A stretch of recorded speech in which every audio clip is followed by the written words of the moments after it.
What is the fucking best? B1 to the family. This is Kendra Blackwood with Hold the Mayo, the segment where I bust down and expose the lies in these here articles.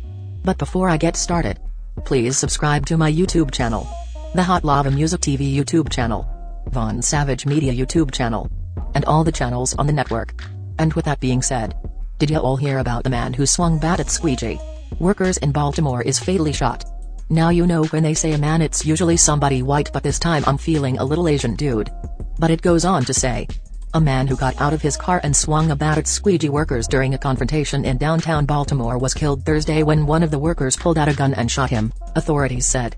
The man, who had a heated confrontation with the workers as he drove through the intersection of Conway and Light Streets about 4:30 p.m., parked his car, approached the group with a baseball bat and swung it at them, Michael Harrison, the city's police commissioner, said at a news conference.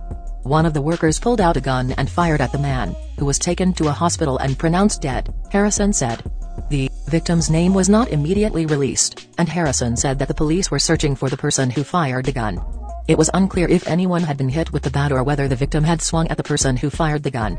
The shooting elevated tensions in the community over workers known as Squeegee Kids, young people who clean the windshields of cars stopped at red lights, often without permission, in the hopes of scoring a few dollars in return. The young people, who are often living in poverty, say the practice is a lifeline. City officials have called it a nuisance that makes residents and tourists avoid driving through downtown. New York City has had its own history with Squeegee Workers. Crackdowns on the practice were perhaps most severe under Mayor Rudy Giuliani, who portrayed these men as a scourge on the city. Hey, you got to wonder if it was a scourge because it was black people doing it.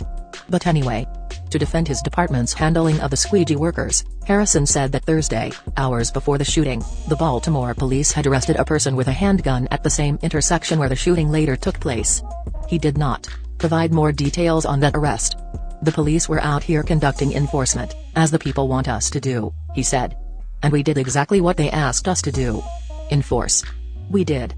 Harrison said city officials were also providing the young workers with information to help them make lifestyle changes and to make them aware of other opportunities.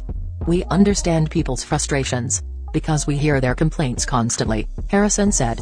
This is a very complex situation, where someone took matters into his own hands. Mayor Brandon M. Scott said in a statement late Thursday that the city, through enforcement and engagement, would continue to try to deter young people from conduct that puts lives at risk. I want to be very clear, if you are on the streets of Baltimore and endanger the safety of others or turn to violence to solve your problems, we will hold you accountable, he said. Regardless of what caused this incident, it is a sad reminder that far too often, easily avoidable confrontations escalate into acts of violence. Marilyn Mosby, state's attorney for the city of Baltimore, said in a statement that she was limited in what she could say because of the investigation, but said she was completely dismayed at the heinous act of violence that occurred this afternoon.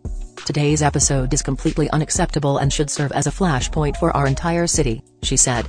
There are too many guns on our streets, and those who willingly turn to violence as a means of resolving conflicts will be held accountable to the fullest extent of the law. Notice they talking accountability. I smell a tether did the shooting.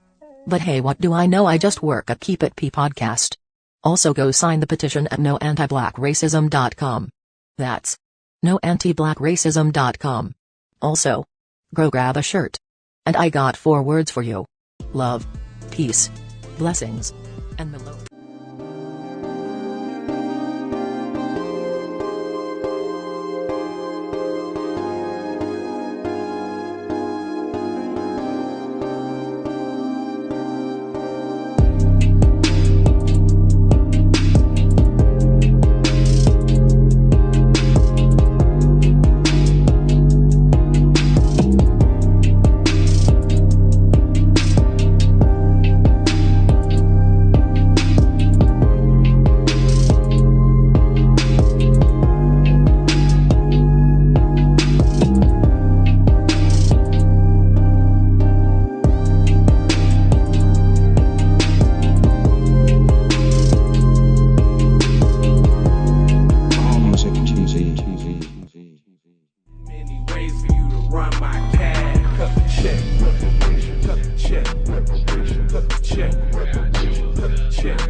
she's so tragic. Be careful for her love, she low. Hey Riri.